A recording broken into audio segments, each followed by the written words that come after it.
Мене звати Анатоліна Остапенко, і це розслідування не про погану русню, а про поганих українців. Ми досліджували кіноринок в Україні та виявили дещо мерзенне. Деякі українські дистриб'ютори кіно досі співпрацюють з російськими. Тобто навіть після повномасштабного вторгнення певні українські кінокомпанії продовжують платити терористичній державі Росії за право показувати фільми в Україні. Наприклад, українська компанія Ukrainian Film Distribution. В кінці березня вони випустили в прокат популярний фільм «Джон Уік 4». Єдиний спосіб для Джона Уіка отримати свободу і мир – це смерть. Стрічка одразу дала хороші касові збори, але є одне але.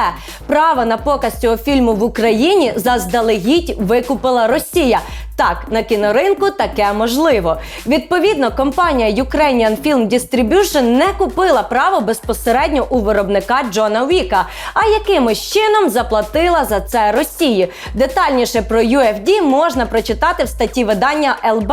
Ну а ми вирішили зосередитись на іншій компанії – своє кіно. Бо, як виявилось, воно не зовсім своє. В серпні минулого року вийшов мультфільм «Little Alan the Human Antenna», в українському прокаті «Інопланетянка». Офіційним дистриб'ютором в Україні є своє кіно, яке заснувала Ольга Скрипачова. Ми отримали інформацію про те, що Скрипачова могла купити права у Росії через посередників. Ми вирішили перевірити це і написали данському виробнику мультфільму напряму, щоб дізнатися, хто ж володіє правами на територію України. Я представилась дистриб'юторкою, яка хоче купити ліцензію для України.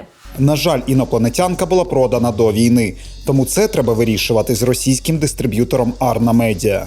Ага, виробник прямим текстом каже, що сорі, Анатоліна Остапенко, Росія викупила права на територію України, тому я ніяк не можу продати їх тобі. Це може зробити лише Росія.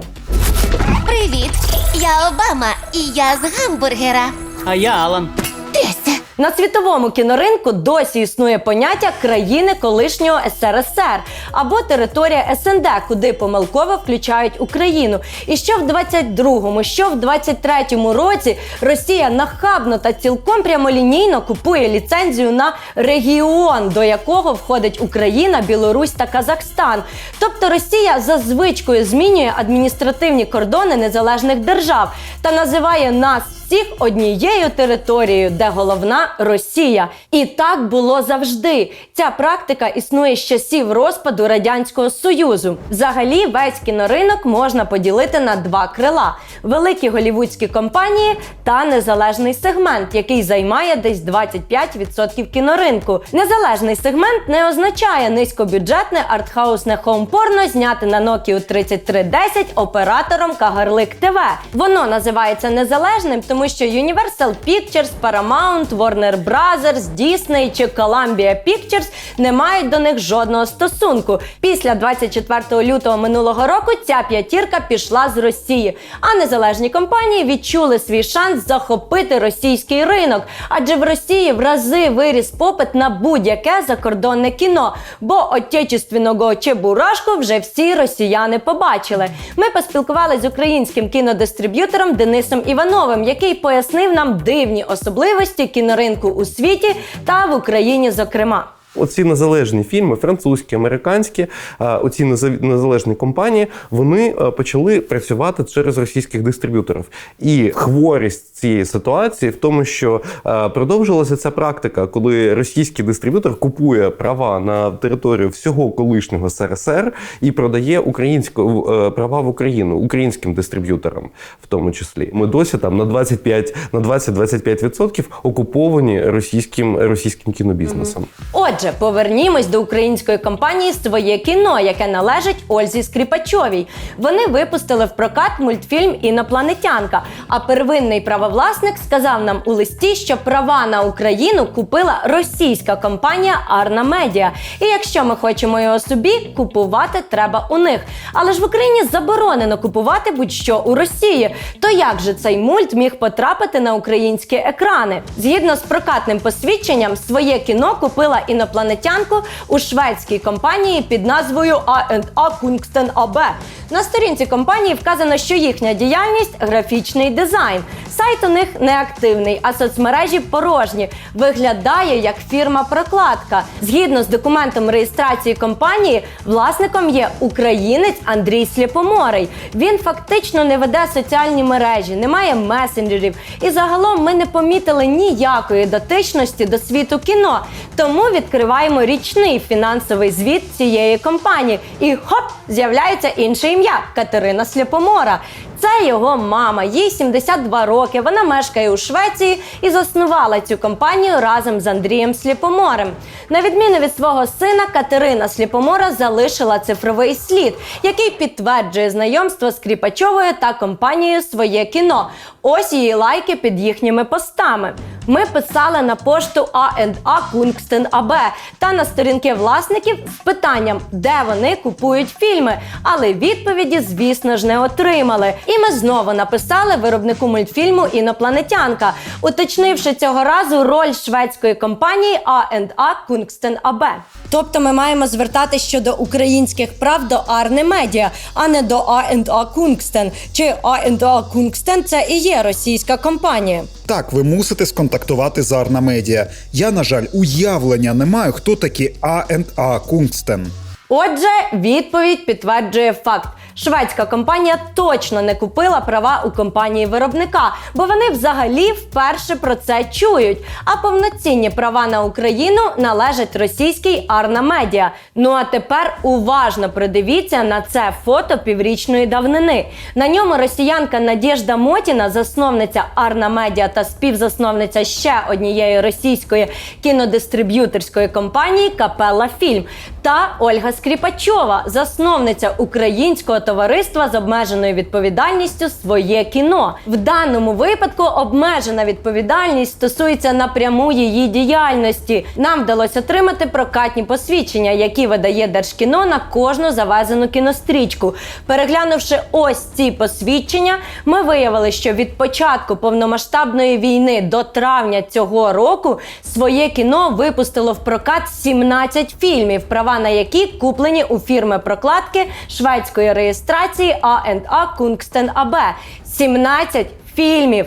І дивним чином права на ці фільми є також і у російських компаніях Надєжди Мотіної – «Капелла Фільм» чи «Арна Медіа». Росіянка Надєжда Мотіна заснувала «Арна Медіа» кілька років тому, а українка Скріпачова привітала її з цим щедрим лайком у Фейсбуці. Ми не будемо дуже зосереджуватись на тому, яка Надєжда Мотіна типова росіянка. З її посту в Інстаграмі 5 березня 2022 року ви все зрозумієте сами. Долго не могла подобрать слова, долго не могла осознать, что все это происходит на самом деле. Очень страшно за друзей на Украине, очень страшно за будущее. Молюсь, чтобы военные действия завершились и стороны сели за стол переговоров.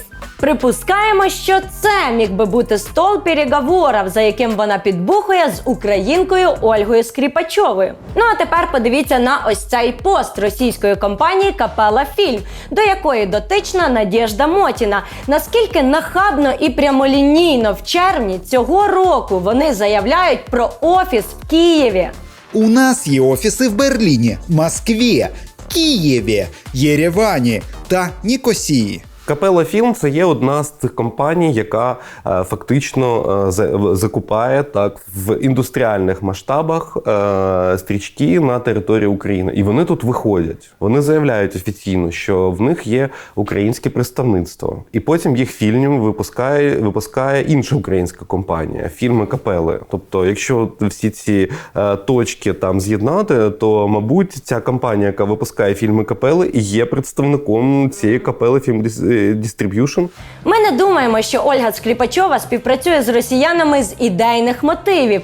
Попри те, що в її підписках на Фейсбуці помічено сплетні.ру, заборонене в Україні і на СМІ, російський репортаж та інші, її Фейсбук загалом дуже патріотичний. Але чому тоді так важко відмовитись від співпраці з росіянами? І не лише Скріпачовій, а й іншим дистриб'юторам. По-перше, це відомі контакти, які там десятиліттями існували. А по-друге, це дешевше. І по-третє, це просто простіше, тому що ти не маєш читати там сотні сценаріїв, робити якісь рухи чи стрельний фільм з цим сценарієм, з цим режисером, коли фільм ще не знятий. Ну і врешті, маючи усі ці факти, ми звернулися напряму до Ольги Скрипачової. В приватній переписці з нею ми поставили питання напряму. Якщо продавати права Україні могла лише Росія, а стрічка все ж вийшла в прокат, то яким чином компанія «Своє кіно» змогла купити права, оминувши правовласництво Росії? І чи відслідковували вони, звідки цей фільм у шведської компанії? Ми отримали офіційну відповідь від компанії «Своє кіно», яку вони писали з юристами. Звучить вона ось так. Між компаніями Trust Nordisk ApS та A&A Kungsten AB була укладена пряма ліцензійна дистрибуційна угода, згідно якої права на території України на анімаційний фільм «Інопланетянка» були передані компанії A&A Kungsten AB. Компанія A&A Kungsten AB уклала ліцензійну угоду з компанією «Своє кіно», згідно якої надала ці права компанії «Своє кіно». Усе це підтверджено відповідними документами. Trust Nordisk – це і є компанія-виробник мультфільму «Інопланетянка». І саме вони сказали нам, що не чули про шведську компанію A&A Kungsten AB, а права продали російській Arna Media.